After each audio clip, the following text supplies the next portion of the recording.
to living a life of dignity and their own agency. And I'm really pleased we have a Bridge to Finish committee, and I think all of you who are guests have probably been invited by a member of that Bridge to Finish committee. I want to especially call out our co-chairs, my friend Bobby Bridge, Justice Bobby Bridge, and our board member, Mala Rama, who are the two co-chairs of the Bridge to Finish committee. I want to start by just providing a little bit of context. I think most of us who are focused on breaking the cycle of poverty understand that education is, without a doubt, the most robust and effective strategy to break out of poverty, to mitigate against generational poverty. And it's the fact that a person or a family is struggling with poverty that makes college access and college persistence, college success so very tough. At our community colleges here in our region, more than half of the students are low income. So it's especially challenging to stay in school. It's even more so in an economic crisis like what we're going through at this moment. Fewer than half of our community college students earn a credential, and that number is at risk today and over the next several months. It's a great concern to United Way and a great concern to the two speakers you're going to hear from this evening.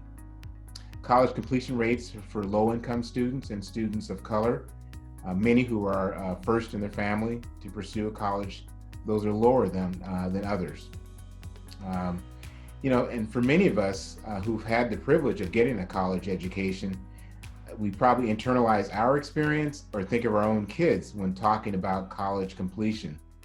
So before we dive into this work and hear from our guest, I want to say a little bit more about who these students are that we're going to be discussing. Most are not coming straight from high school. The age varies by the various colleges in our system, but on average, these students are 28 years old. 20% of our students are parents, so they're already juggling the challenges of parenthood. 1 out of 5, let that sink in, 1 out of 5 community college students in Washington State report being homeless in the last year. And this is some dated information. We're concerned about the state of housing instability in times of COVID. So maybe that image of these students doesn't surprise you, but it did to me when I first learned about this work, when I first spent some time at two of our community colleges and saw and experienced some of the students who were in school. So when I think about these students working hard to break the cycle of poverty, I'm so excited that the United Way team is working on it. I want to thank you and thank both Governor Gary Locke and Dr. Sean Pond for being with us. Lauren McGowan will give a more proper introduction, but tonight we'll hear about the general trends on college campuses since COVID-19, a bit about United Way's work in this area, as well as look forward and into this current school year and beyond. We have an incredible force of nature. Her name is Lauren McGowan, and she's our Senior Director of Financial Stability and Ending Homelessness, and I'll turn the program over to her. Thank you all for being here. Look forward to a great evening of learning and conversations. Lauren? Thanks so much, Gordon, and happy anniversary again to you. Thank you all so much for being here tonight. We couldn't be more excited about the progress of the Bridge to Finish campaign. Many of you have been involved since the beginning, and some of you are new to this work and this strategy. So we're excited to share more and really learn together. There is so much happening in our world right now and so many challenges.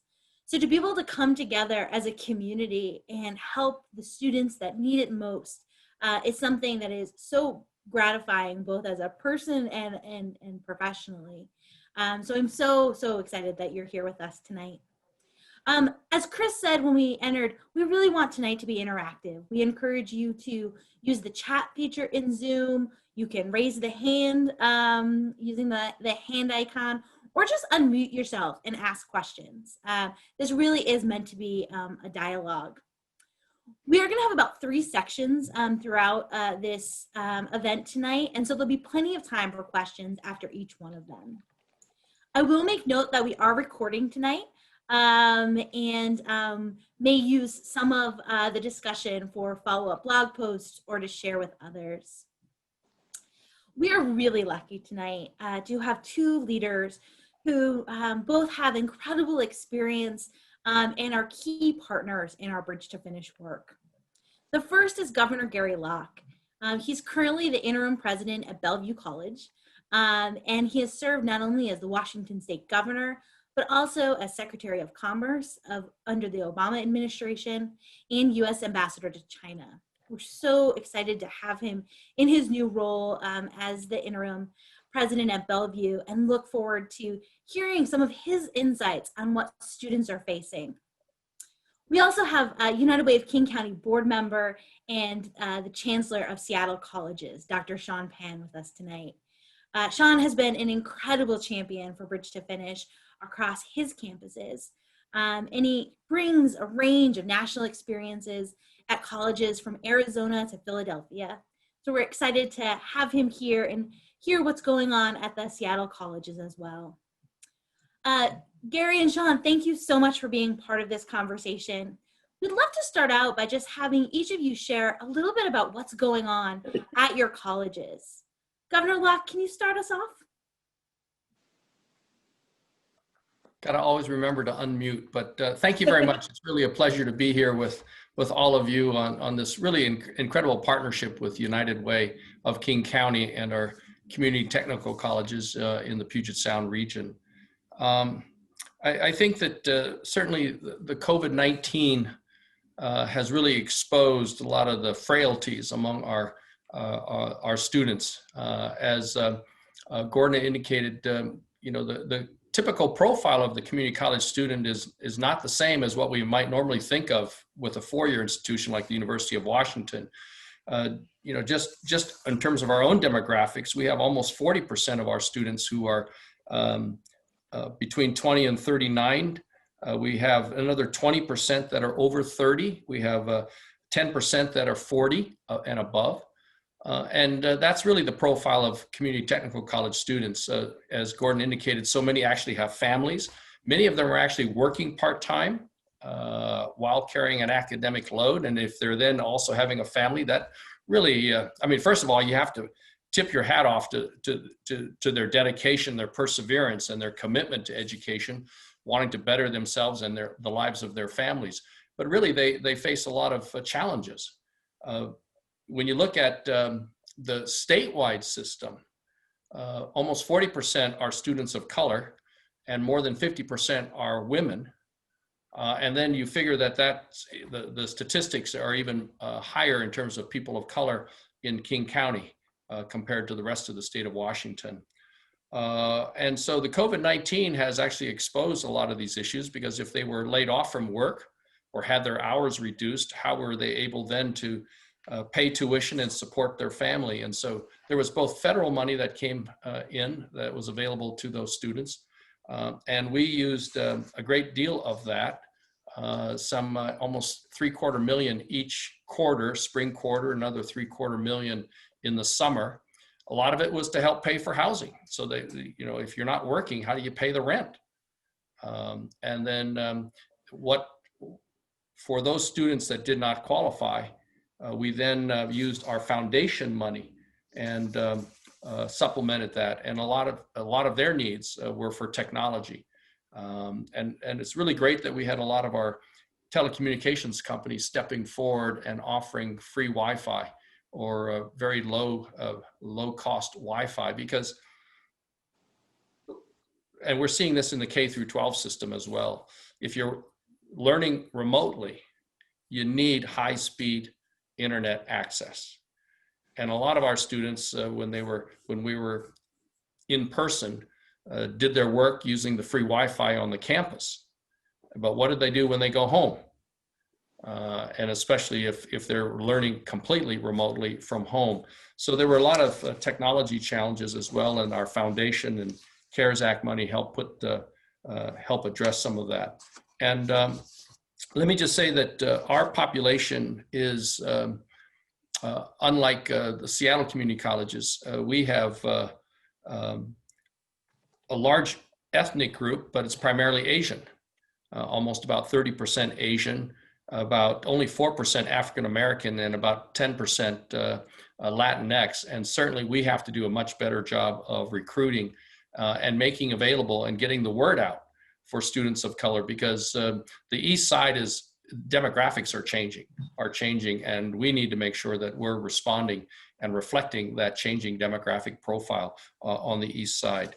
But our students have a lot of challenges, and a fourth of our students are on financial aid. The average income of 1/4 of those students, or that quarter of students on financial aid, is only about $19,000 a year. $19,000 a year. So if they're out of a job, or if their hours have been reduced because of the coronavirus, pretty hard to pay the rent, to pay the utilities, to put food on the table for themselves and their families. And so housing assistance, food assistance are big topics for our students, because as a state, we're providing the funds for financial aid to cover the cost of tuition. But the cost of technology and everything else is mounting, and that's just some of the challenges we face. And that's why we're so pleased to have this partnership with the United Way of King County.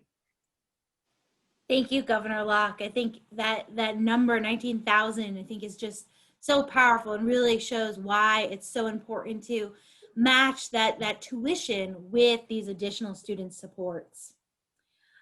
It's great to hear what's going on at Bellevue. Now I'd love to turn it over to Dr. Pan to talk a little bit about what's going on at the Seattle colleges.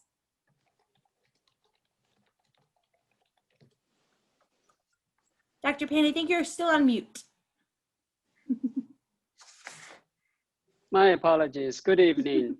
Thank you for this opportunity to meet all of you, share a little bit what's going on at the Seattle colleges. What Governor Locke has described what's happening at Bellevue, very similar. We have 3 colleges serving close to 50,000 students, and the student profile a little bit different than Bellevue, but by and large, they're very similar. First generation students close to 47%. And in other words, they're the first of their family. They never grew up in a family that talked about education, or post-secondary education degree to them is a remote impossibility. But community colleges are really the first stop and the last stop for many of these students. So in addition to what both Gordon and Gary has mentioned, these students struggle, from food insecurity, housing insecurity, technology. We similarly have given out in the last few months over 1,000 Chromebooks, laptops, webcams, hotspots, just to ensure the student can continue education. Just last week, I ran into a student at North Seattle College who both husband and wife attends North Seattle College. Both were laid off, and they got a couple of young kids. They really struggled. They applied for unemployment, but because of the long waiting to get money, they were afraid they're going to be evicted from the apartments. So this is the funds from United Way, particularly the benefits hub, come into play. We provide assistance, help them to first get food to their kids, and made a connection to several places, organizations in the surrounding community, really saved them to stay in school without dropping out. And those stories is just one of really hundreds of them. For North Seattle College alone, in last year, 2019-20, they served over 1,100 students and over 2,000 interventions because of the support. Many supporters, donors generously give, allow the Bridge to Finish program, of the former name, we call it Benefits Hub. That's one of the colleges. The other 3 colleges have similar stories. Governor Locke talked about the system. You know, Washington have one of the largest, one of the best community college system in the nation. Together, you may know we serve over 300,000 students. In King County alone, almost 40% of that is in about 130,000 students attending 10 community colleges.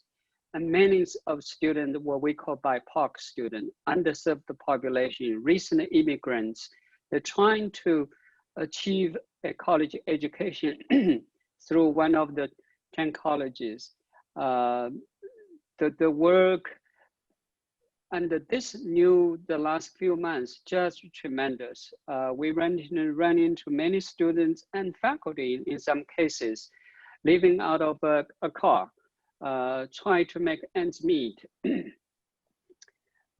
So, you know, this is one area we see our mission is so relevant, so critical in this moment of time in our nation's history. Governor Locke used these words, and I certainly agree. Many of the students, their persistence, their resilience actually is very inspirational. Against all odds, they persisted. They sometimes come to school without breakfast or lunch, and then rush it away to do a part-time job. So it is work, it is mission-centric for what we do.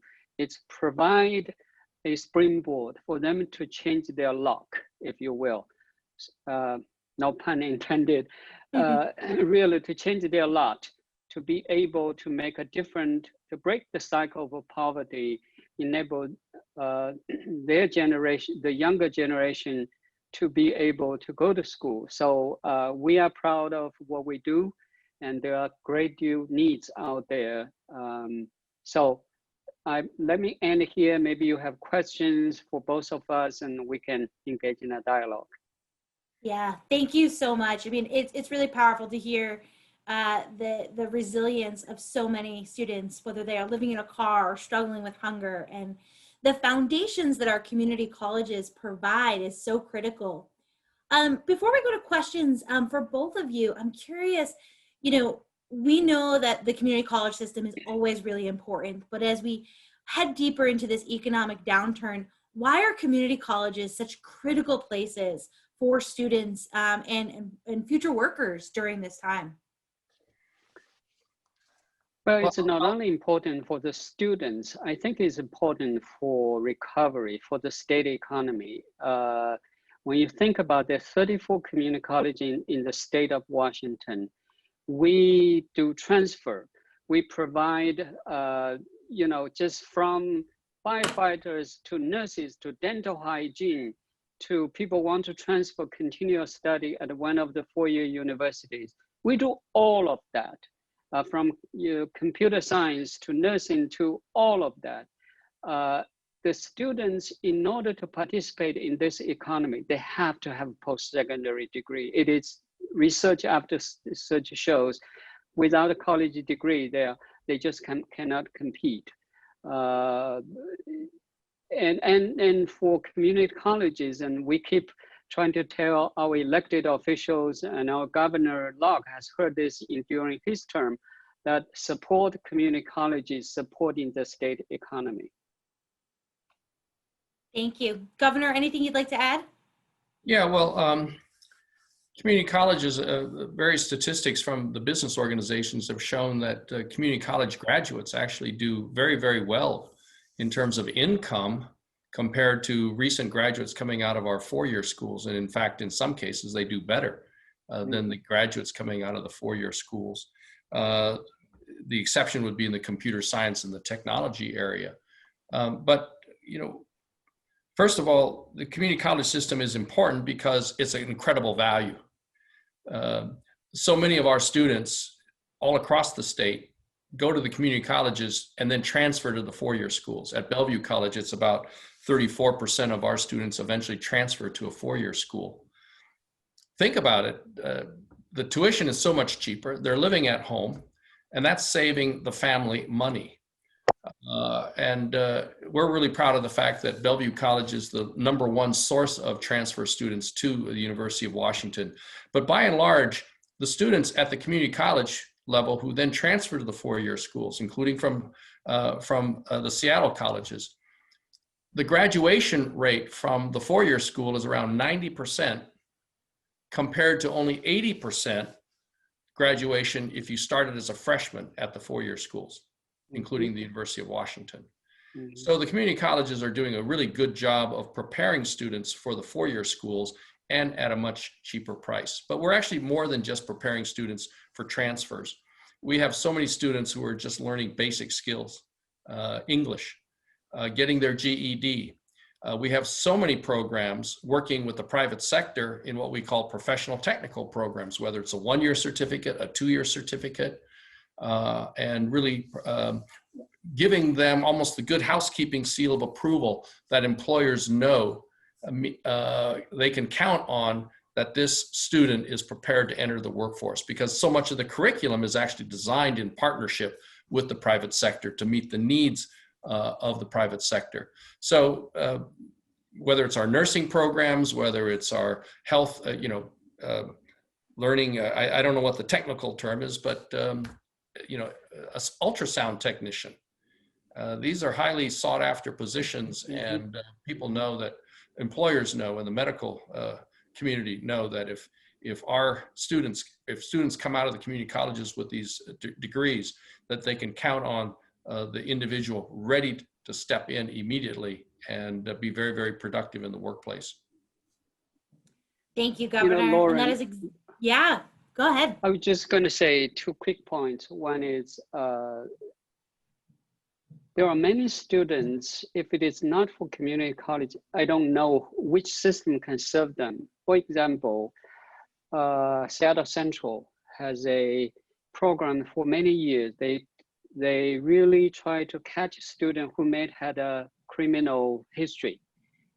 Well, they want to start a new life. So we have a student support system, we have an advisor continue, and it turned out these students are doing very well. Recently, also at the Seattle Central, they formed a group in partnership with the University of Washington called the Rising Educators. The first graduates, it's a small program, but it's so powerful. It tells the story that is, of the 25 students who complete this program, 80% are African-American Latino students. They determined, by the way, the national 3-year community college graduate rate is about 40+%. That includes transfer and all of that. This particular program, with 80-some% minority students, are graduating at 80%. So the other point I was trying to make is national research have shown again and again, community college students, when they graduate, they tend to stay locally. They tend to immediately, because of they're from the community, some research say 90% of the community college graduates tend to stay within the same community, find a job. From investment perspective, that's a smart investment.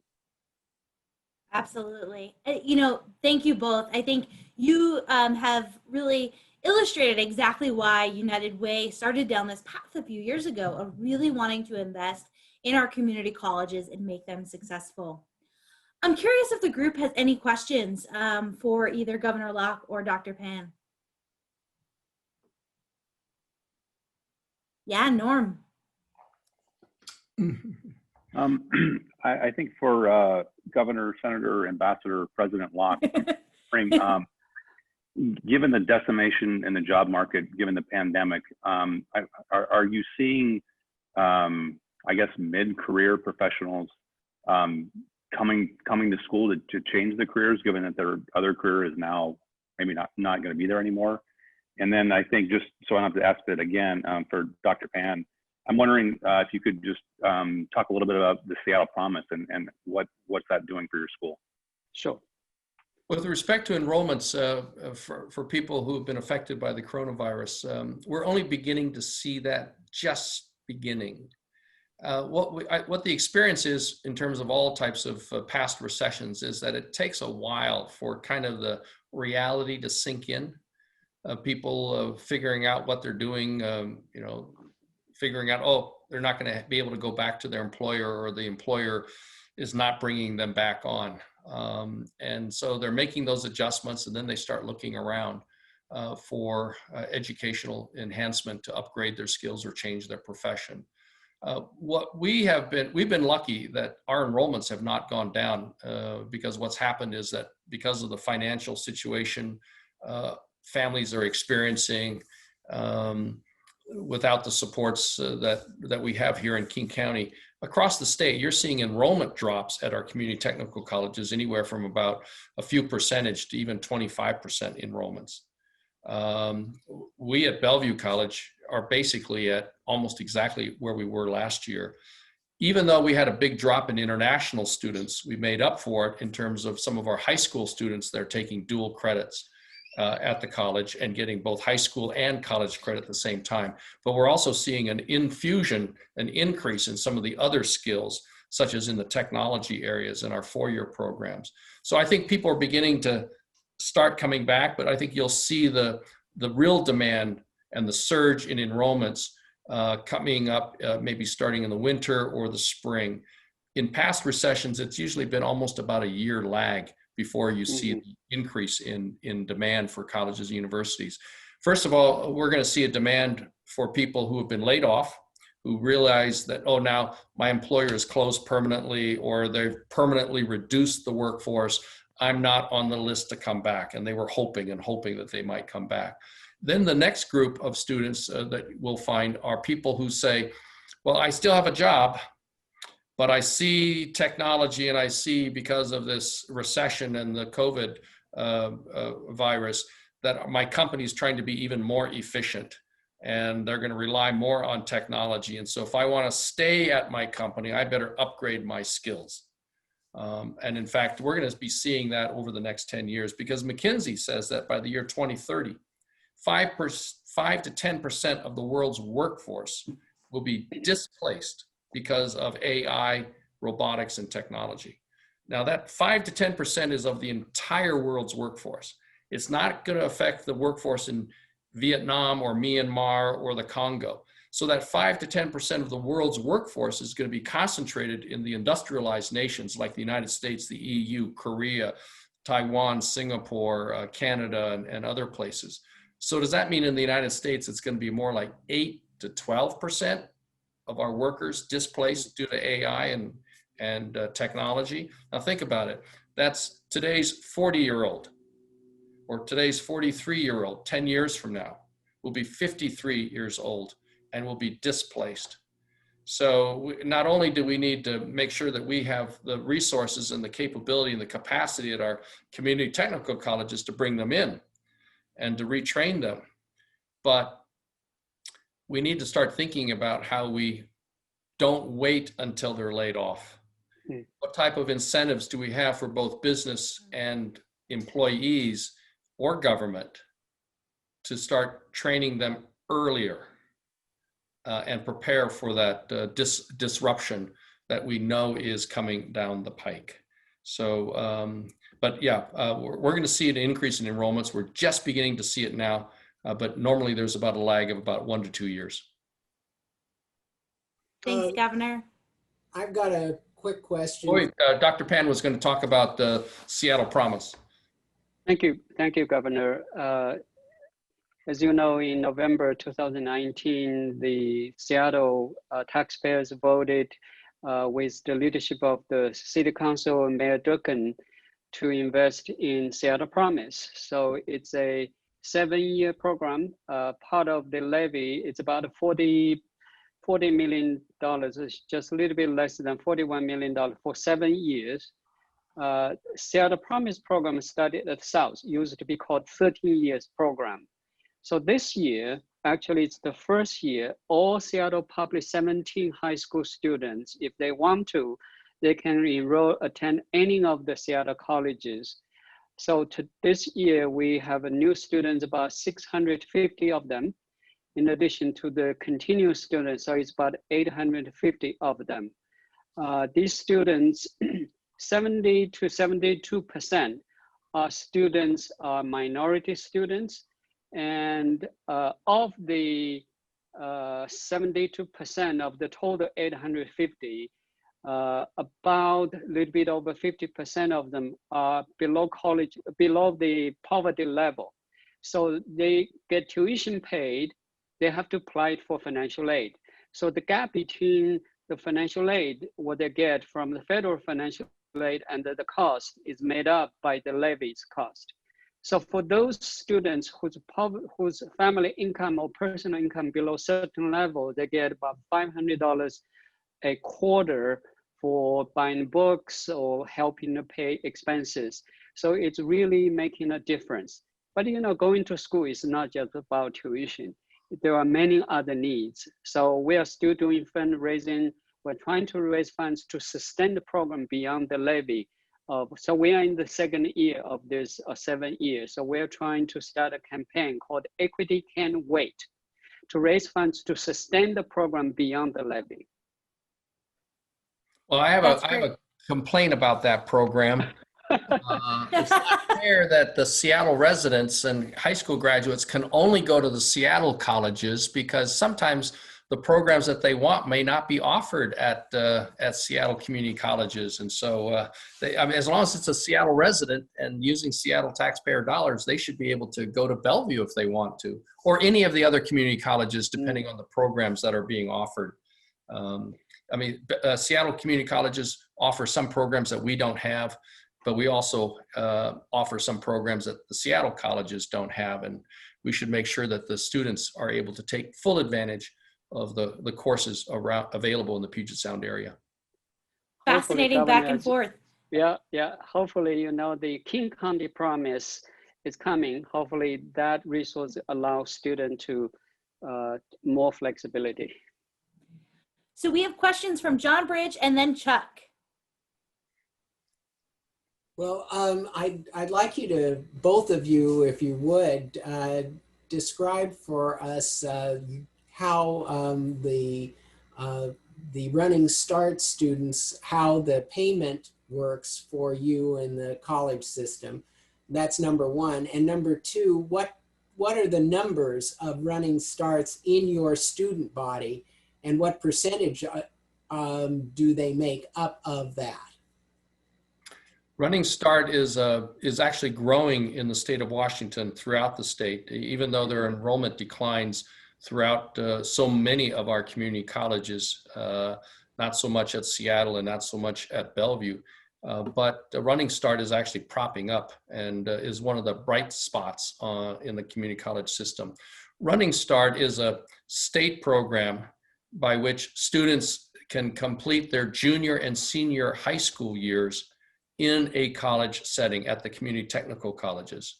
And they can actually just take 1 or 2 courses, kind of just get a head start toward their college career. And it's paid for by the state.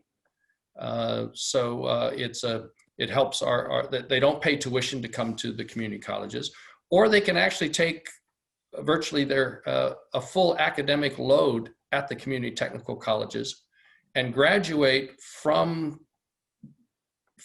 college, or at the end of their basically senior year in high school. They will get their high school diploma, let's say from Mercer Island High School, and they will, if they took the full array of courses at a community college, they will actually end up with 2-year college credit, and can then transfer immediately to the University of Washington or Western Washington University as a junior.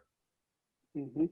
Mm-hmm. Or they could stay at Bellevue Community College and pursue their 4-year degree, because many of our community technical colleges also have a few 4-year degree programs, and we have a very strong 4-year degree program in Bachelor of Science in Computer Sciences that was established with the help of the University of Washington.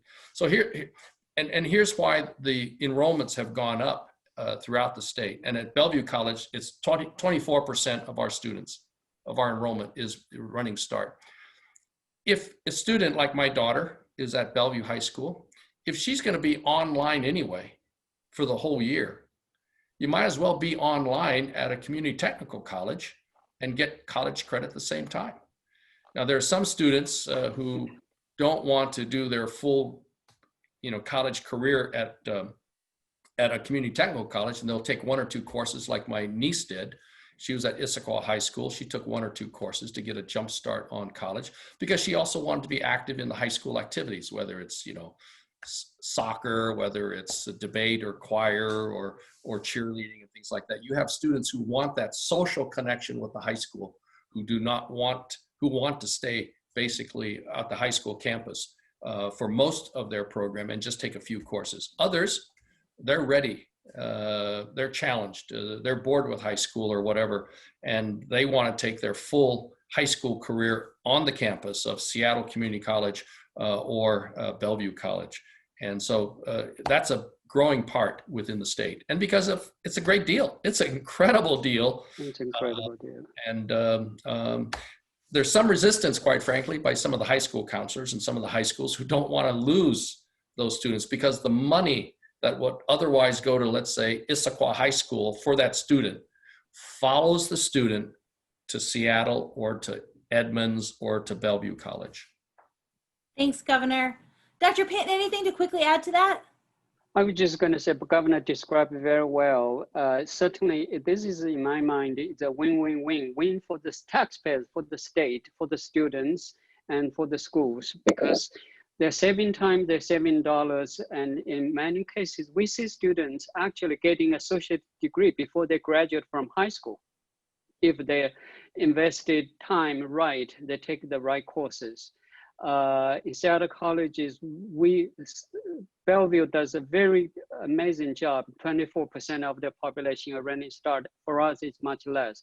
We are trying to catch up. Probably it's a little bit over 10%, maybe 12%. So what happens is the money goes to the district. We invoice actually high school for that student who, and that's why there are some resistance from certain principals. But it is a great investment. It's a good way for students to learn about community college, higher education, going to high school, and they have the best both worlds. And what we know is many of those students are also students who are struggling with food insecurity and housing insecurity. Yes. And we can make those connections through the benefits hubs. Right. Go ahead, Chuck. I know you had a question. I do. It's good to see everyone tonight. Thanks for being here. I have kind of a nuts and bolts question, and I'm not sure whether it's for Dr. Pan or Lauren.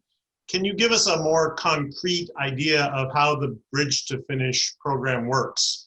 I guess originally it was called Benefits Hub when it's on campus, and now, of course, it's virtual. How do the students and the staff people interact, and how does the whole process of support services happen?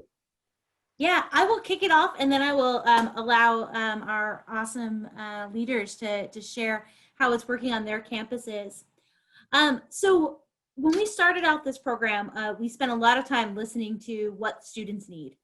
We spent an entire year, in fact, going to college campuses, understanding what specific needs students had, assessing data, and we really found that food insecurity, housing insecurity, and just meeting those daily basic needs were so critical. So we started these, what we call benefits hubs. So that these one-stop shops on each of the college campuses. We're currently on 10 campuses. And on most campuses, in the before times, before COVID, there was a spot where staff that United Way paid for and AmeriCorps members who are serving our community with this program were there to provide financial interventions to the community college students.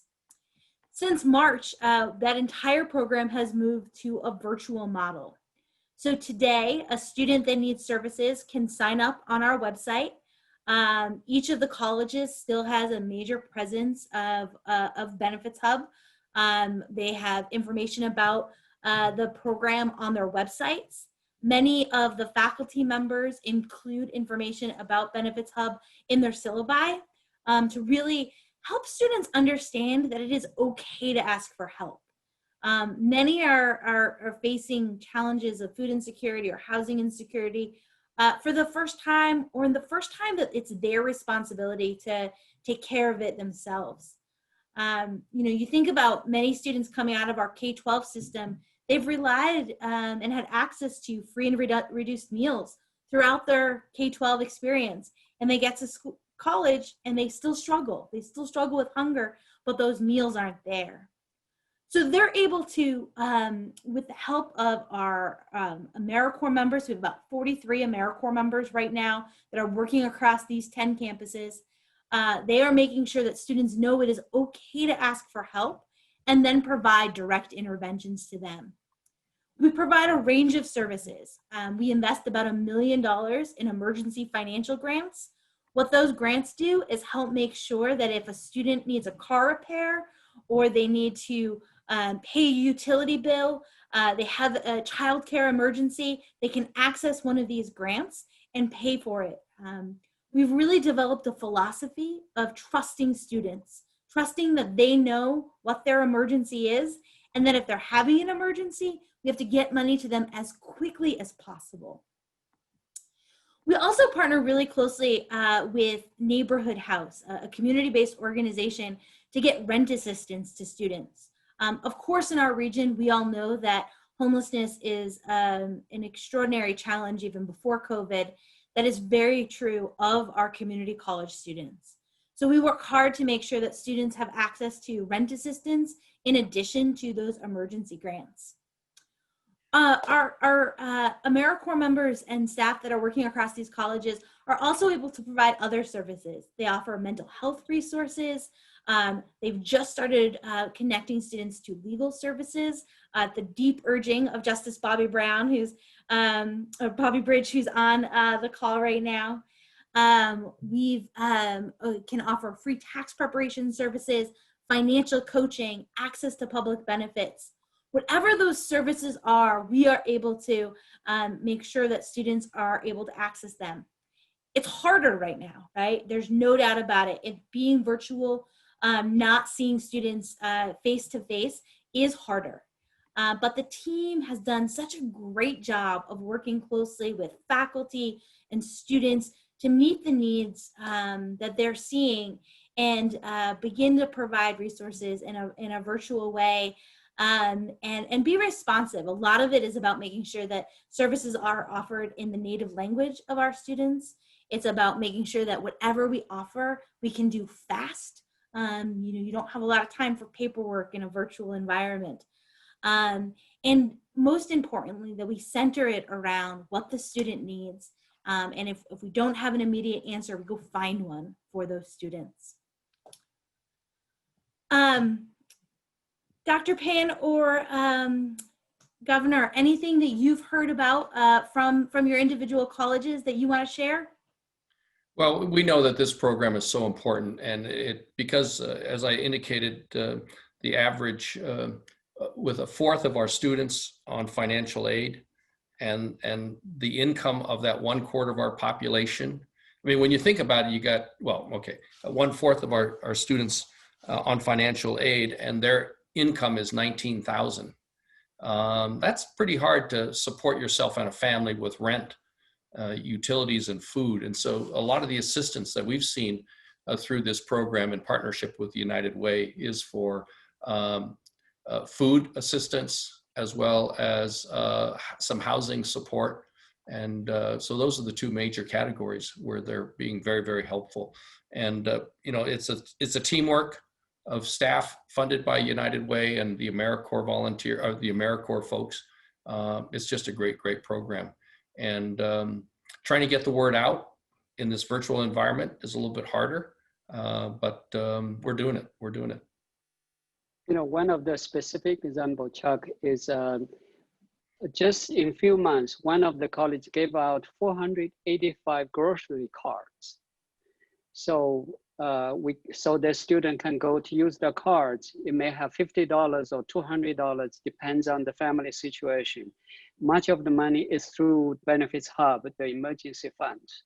So it really making a difference. And as Lauren said, sometimes it's about payment. It's about even we have actually helped people with getting the flu shots. So it's a different way to help students meet where they are. It's very flexible, and we're grateful with partnership with the United Way to be able to assist us to do this work. Yeah, I Okay. think at Seattle colleges, over 3,000 students benefited from food assistance. At our college, it was about 1/10 that amount. And you know, we had a lot of need in terms of housing, and you know, it just varies all over the map. But it's a very, very important program. You know, one of the things that we're seeing right now is many of the colleges established food pantries early on in this work in order to make sure that students had access to food. And of course, when they're not on campus, there's new ways that we have to get food to students. So some of them have been pivoting to doing drive-through food pantries.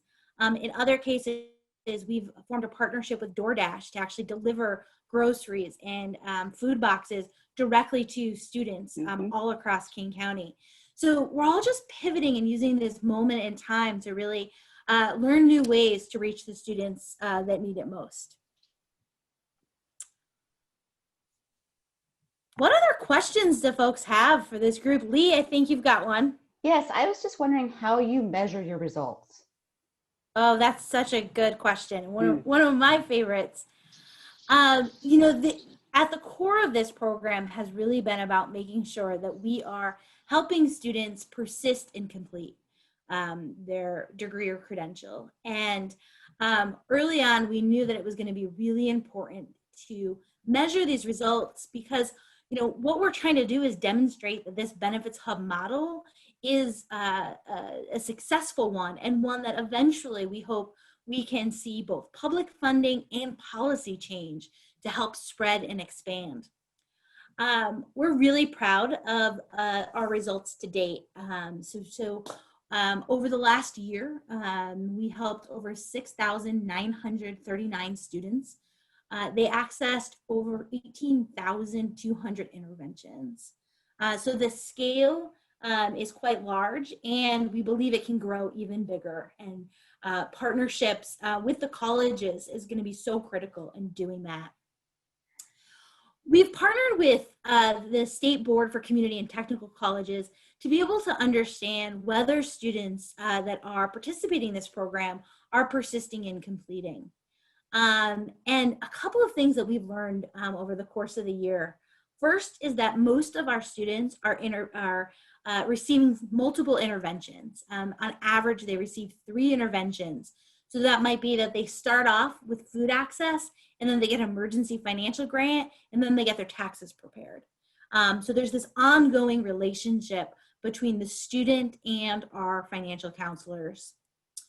What we found is that over 42% of our students identify as first-generation college students, 28% identify as student parents, and over 59% are multilingual.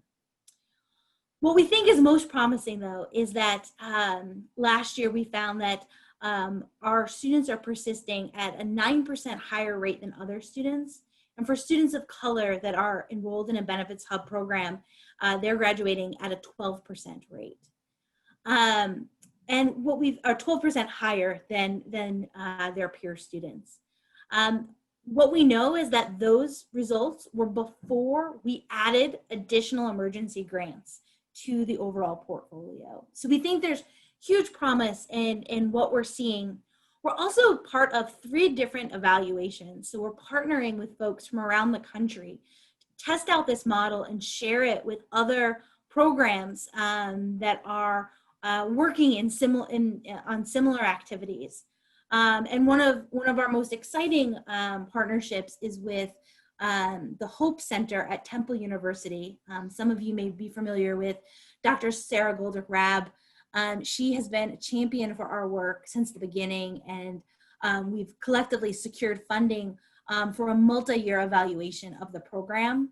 And we just looked at the first-year results, and they are really promising, and they give us some good direction of areas that we need to improve both with our programmatic work and our policy work in order to move this work forward. So a lot of evaluation, the early results show that it's promising, and we're excited to keep doing more. You know, one of the things that Lauren was talking about, she used the term persistence. That's kind of a buzzword within higher education, especially the community technical colleges. In essence, what it means is the student that started, let's say last September, did they re-enroll in the community technical colleges this fall year? So because we do have a large group of students that don't continue on for a variety of reasons. And part of it is because of the income challenges, the demographic profiles, and really the colleges are also looking at themselves. Are the classes that we provide at the right time, given the workload and the family obligations that they have? Is our pathway, the sequencing of courses conducive or clear, and so forth? But we have a disparity in re-enrollment or persistence from one year to another among the different ethnic groups. And so the colleges are really focusing hard on trying to eliminate that gap, but at the same time increase that re-enrollment or persistence rate. We're not sure exactly what the proper rate should be, quite frankly, because you also have students that are just signing up, let's say in fall of last year, just to take a 3-credit accounting course because they've always wanted to take an accounting course. They have no intention of getting a degree. They have no intention of transferring to another 4-year school. You know, they've always wanted to take an accounting course, and so they sign up for that course. Great point. And they will not re-enroll next year. They will not re-enroll even in the winter or the spring quarter. They were just there for the fall. And we have a lot of those students that are coming in and out. Students that are taking adult basic education, getting a GED, or getting a 1-year certificate. And so they finish the year, they've got their certificate, they're jumping back into the job market, but they're not re-enrolling the next year. So we're trying to figure out, we all have a challenge of trying to figure out what are the students' intentions when they first enroll, what is it that they're hoping to achieve, and do they, in fact, attain those goals. But for those who want to get a 2-year degree, those who want to eventually transfer to a 4-year school or trying to get their 4-year degree, we're measuring that re-enrollment or persistence rate, and we're trying to break down all the impediments to successful re-enrollment or persistence. Yeah, great points, Governor. Jen Clark here has a question. If we have any idea how much usage of the hubs declined due to going virtual. That's a great question, Jen. You know, in the immediate months following going virtual, we actually saw a spike in certain services. And I think it was just because of need, right? So we saw 3-4 times at some colleges the number of students requesting rental assistance. And fortunately, what we were able to do is braid together other resources. So we've been able to take both private philanthropy that United Way has raised for the general COVID response, as well as CARES Act money, and get it to students in this time. We did definitely see a decline over the summer. So we continue our services during the summer months. And that was a far more challenging time. And I think partially it was because enrollment numbers were beginning to fluctuate, as well as marketing and outreach. As we head into the fall, we've actually had more students starting appointments than we have in previous years. Part of that is that we have staffed up our AmeriCorps teams, so we have increased the size of them because we know that the need is so great, but we also know that we have to do outreach in really different ways. And then Kathy, you have a question. Yeah, this may be more of a question for you, but I'd be interested in others as well. So the upcoming legislative session is going to be hard. Obviously, cuts are going to have to be made, and I think I am sure that both Sean and Gary are engaged in thinking about education cuts. And I wonder how you think about the upcoming cuts. To support our colleges, and our community colleges always seem to get less support than our 4-year colleges in terms of this program going forward. Yeah, I'll start, Kathy, and would love to hear from both of our guests. You know, we have long felt like part of what we're doing is demonstrating how to do this kind of work, and the fact that we will need long-term supports from both the state and federal governments. We had hoped that this legislative session would be the session to go in and ask for some significant money for this kind of work, and don't think that it is right now. But we do believe that both at the state and especially at the federal level, there's work that we can do to make sure that the college students are prioritized. So often it is harder for college students to access certain tax credits, like the earned income tax credit, certain the SNAP or food stamps. And there are policy, sometimes administrative and sometimes legislative policies that can be worked on to remove them and make it easier for students to access those supports.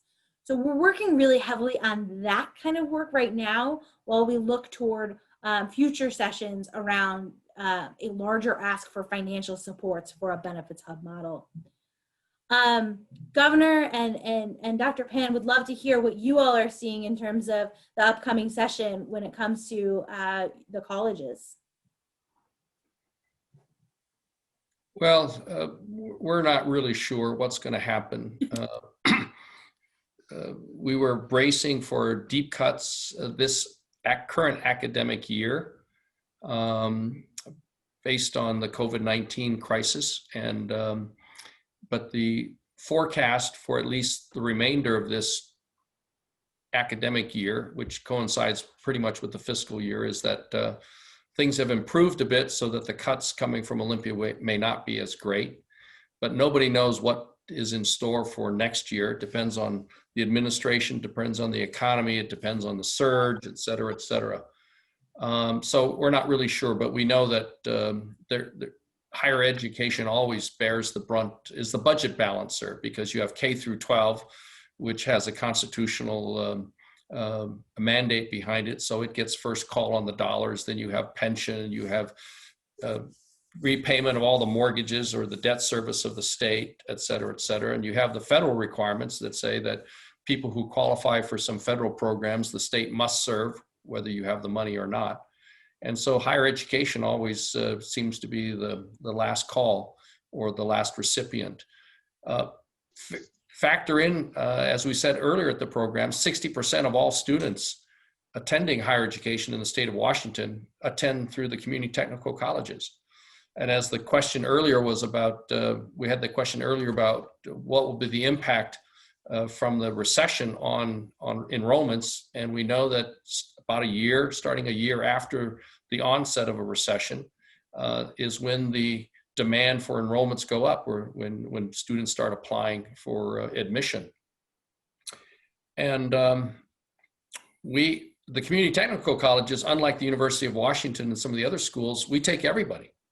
We are an open admission program. We do not cut off people. We do not say you have to have a minimum grade point average. You apply, you come. And the question is, which college do you want to attend, whether it's Seattle, Edmonds, Cascadia, Tacoma, or Bellevue College. So we have to serve them. And we are looking at, concerned about cuts next year. At the same time, community colleges have to be considered part of the economic recovery strategy. And so we're going to be fighting for those dollars and trying to state the case.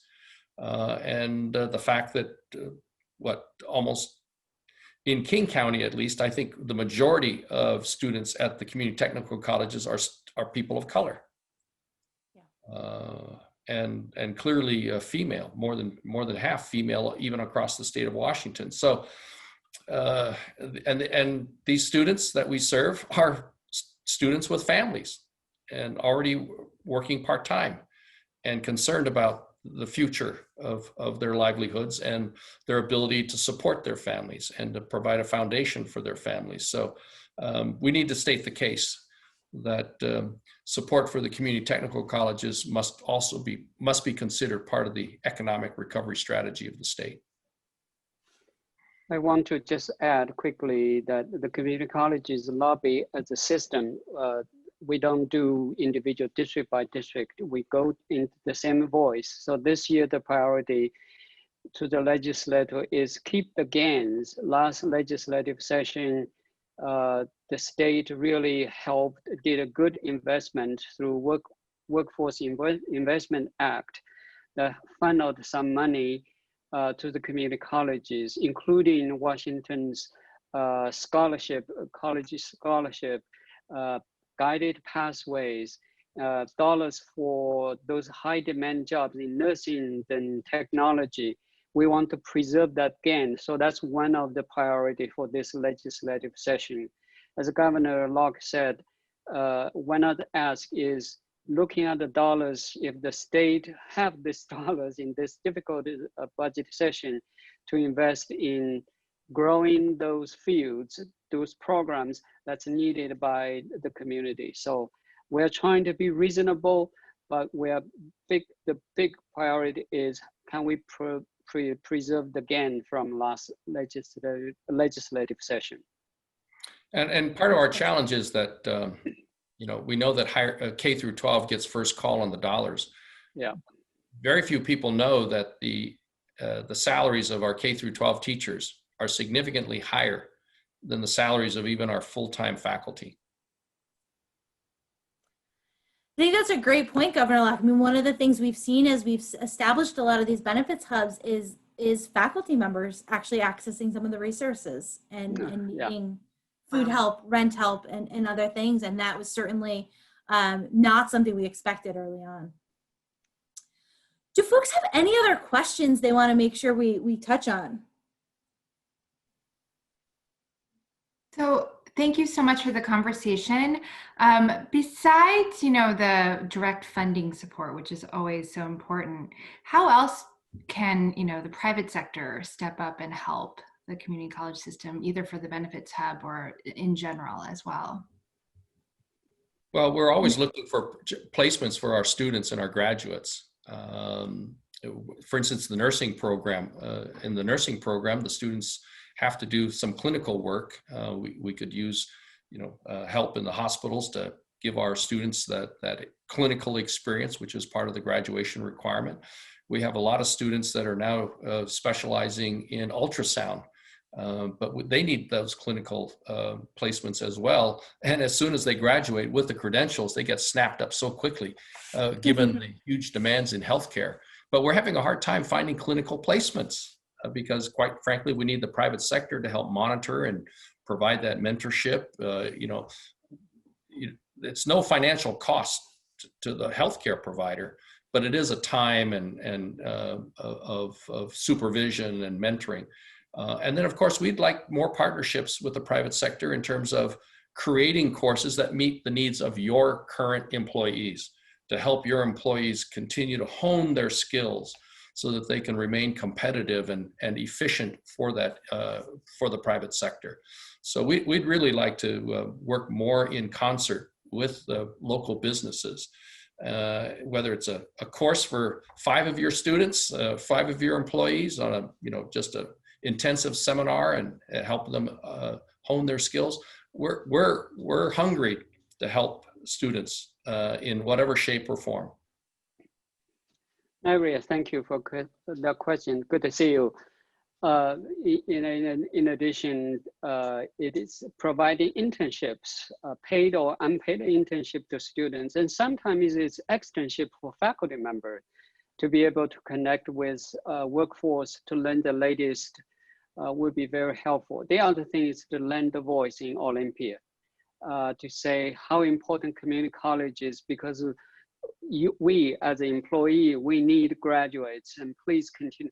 Those kind of voices are very important to us as well. Yeah, Naria, from a benefits hub side, I think there's so many things. Last year we had volunteers from Microsoft who helped pack lunch boxes for students, and we were able to distribute hundreds of lunch boxes on our college campuses filled with healthy food, which is a small but really important gesture when we have students who are struggling with food insecurity. I think the policy road forward is going to be really critical, especially because some of the policies are about funding, and some of them are about these more administrative changes that help our whole community. And what we know is that if students persist and complete, they are the folks that go on and work in our local community and help our local economy. And if it's, things like changing how SNAP works, or if a student is eligible for the earned income tax credit, those are fixable things, and it really does take multiple voices to get those kinds of things passed. Any other questions folks have?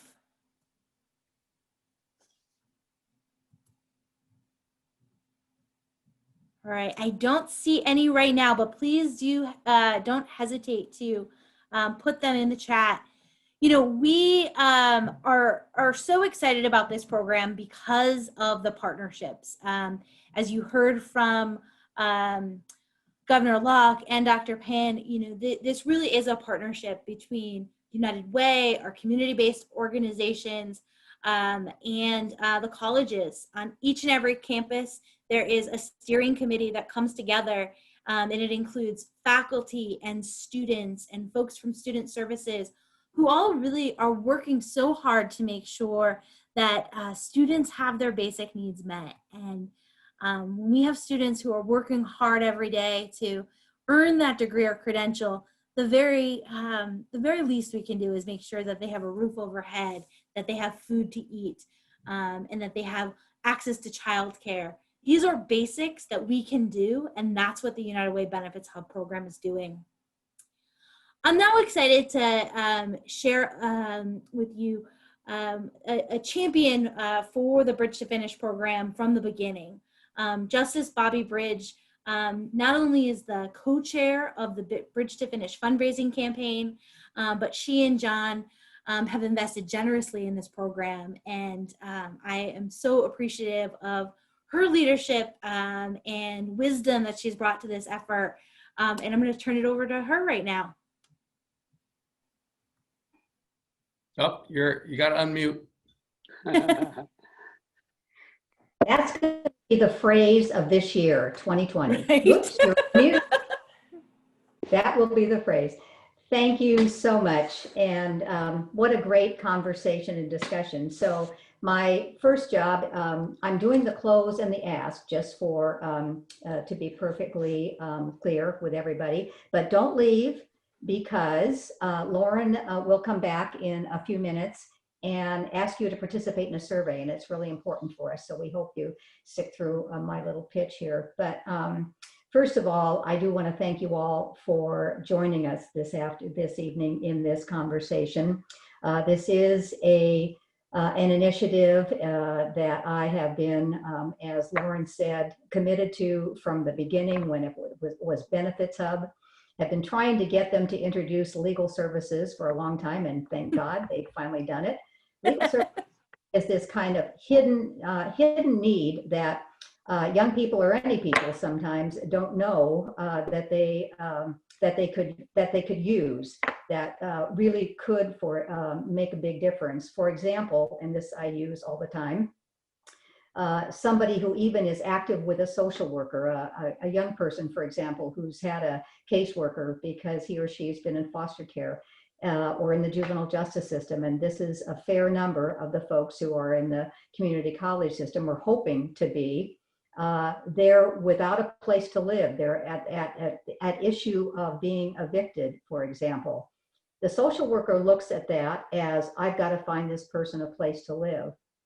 But the lawyer looks at it, well, wait a minute, does your landlord have the right to evict you? So let's hold the phone here and see whether or not maybe we don't have to disrupt your life. So different services, different needs, but we've added that to our pool, and that I think is just wonderful. So thanks to all of you for coming. It is my pleasure, as I mentioned, or as Lauren mentioned, to be co-chairing the finance portion of the Bridge to Futures project, and with Mala Rahman, who is my co-chair, And many of our committee members are here today, and thank you so much for being here. And to the wonderful staff, Colleen, Chris, who's here for Marcia, Lindsay, and our beloved Lauren, who is, as Gordon says, a force of nature around this issue and many other things. And to Dr. Pan, thank you so much for being here. I've had the pleasure of working with Dr. Pan on young people who are involved in the justice system and how community college can really become a force to change their lives. You heard his statistics on that. It's just remarkable. Great work. And to Gary Locke, whom everybody is referring to as Governor Locke, and that is quite great. But Gary, I have always wanted to say this to you, and now with your new position at Bellevue College, I can. Thank you, Mr. President, for being this. Okay, we're on 10 campuses now, and plus, well, I guess that includes Renton Voc-Tech, which is really a great place for us to be, although they have started out virtual, and that's the way they're going to be, so they'll be kind of a test case. Almost 7,000 students, 18,000 interventions, and great evaluations, great outcomes so far that you've heard. So this stuff works. And we know, and let's be real here, I know many of you on this call, philanthropy this year has correctly, rightly, of course, prioritized COVID relief. But I'd submit to you that this is certainly in support of COVID relief, bridge to futures. I mean, it didn't start out this way, but it is critical. And as you can see, COVID has had a huge impact on the ability of young people and not so young people, but the community college demographic to persist, to continue in whatever they are attempting to get out of their community college experience, all of which impacts their future success. And so COVID has impacted it. COVID has accelerated the needs and made them a little different in some senses, and made our response different. So a lot of creativity has been engaged in without it. But in addition to being a support, much needed support to relieve the impacts of COVID, this is also an investment in a sustainable program, which will, in fact, as we have demonstrated, and will continue to influence the future of young people and not so young people, for whom community college in particular is a first, it's a lifeline, and it's a break in generational poverty. That sounds big, but that's exactly what you're seeing here. You heard the demographics on the population that we are serving. And if we're getting 10 and 12% increases, even in the first years of this operation, this program, you know, you can just do the math about what kinds of difference you can make for the families that they are a part of going forward. Most importantly for me, perhaps, because I'm kind of a geek about these things, this work is data-driven and it's research-based, but also it's compassion-oriented with students at the center. How good is that? And what better deal can you get for what you want to do with your dollars in this day and age? So thank you again for being here and participating in this conversation, for your dialogue, for your interest, for your curiosity, and for your compassion for this work. Thank you much. And now back to Lauren. Thank you, Justice Bridge. We are so grateful to you for your leadership and commitment to this program. You know, I hope that you all are as clear as we are that this program is really critical to supporting students across our region, and really has the opportunity not only to help students persist and complete, but really rethink how we meet basic needs for our college students. This is about equity and it's about justice. And we believe it is unacceptable that any student that is trying to work their way out of poverty is taken off course because of food insecurity or housing insecurity. We can do better than that. We must do better than that. And we collectively are the folks that can do that. So we are deeply grateful to all of you for being here tonight. Many of you have been longtime champions of this program, and some of you are brand new, and we would love to continue the conversation with you and continue to explore how we can bring this program to even more students in the weeks and months to come. I believe that we have a poll going up to gauge some feedback from all of you. So you'll see that poll come up. And I would ask that you participate in that.